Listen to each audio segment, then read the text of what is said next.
Cowboys and Mike McCarthy, they are parting ways. Rumor is that they were in contract negotiations. That's why they turned down that interview that the Bears requested of Mike McCarthy. They were like talking about it and they couldn't have come to an agreement about extensions, but ultimately they decided, nay, you're leaving. And so now the Cowboys, I don't know. Because all right, so the Jaguars right now, they have Trent Baalke, right, as their GM, and that's kind of like, okay, don't know how I feel about any head coach going there in that situation.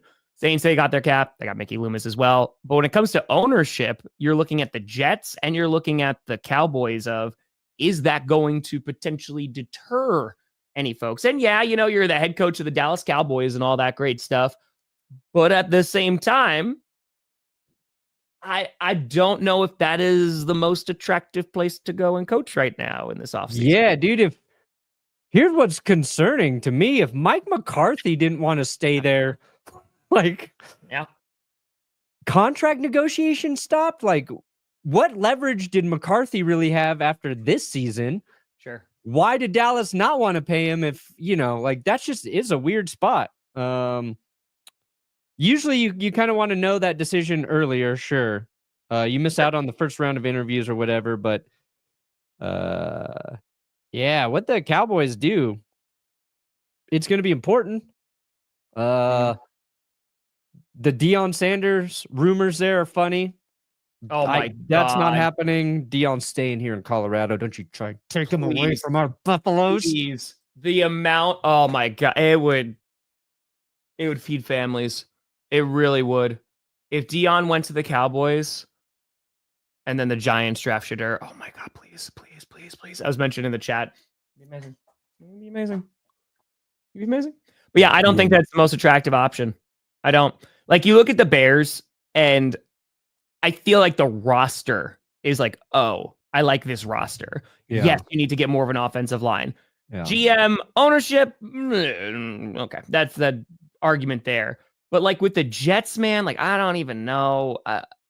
Who knows who's going to be on that roster next year? It is interesting. You need a GM and you need a head coach. You got the Saints. I don't know, man. Like Vrabel, he went with the Patriots. That was just like, all right, let's pretend to interview a few people. And now we got Mike Vrabel. He's good. He's ours. You guys go do whatever you got to do now.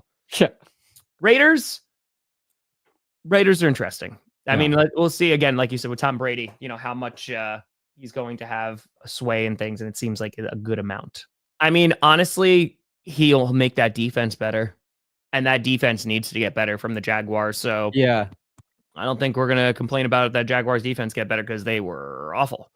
Yeah. So, yeah. I think we learned Saleh, good head coach, great defensive coach. It's going to be about Jacksonville finding the right offensive coordinator when you bring in that guy. Yeah. I sound like a broken record, but that's what you got to do. Especially when you've got, a talented quarterback, but yeah, exactly. And if the Lions, so I was talking about Sean McVay earlier. I also thought about this, right?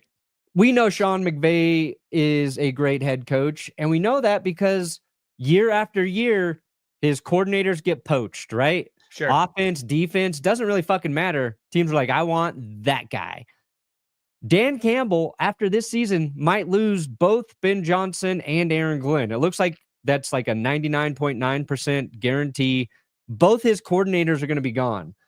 And I think Dan Campbell is one of the best head coaches in the NFL.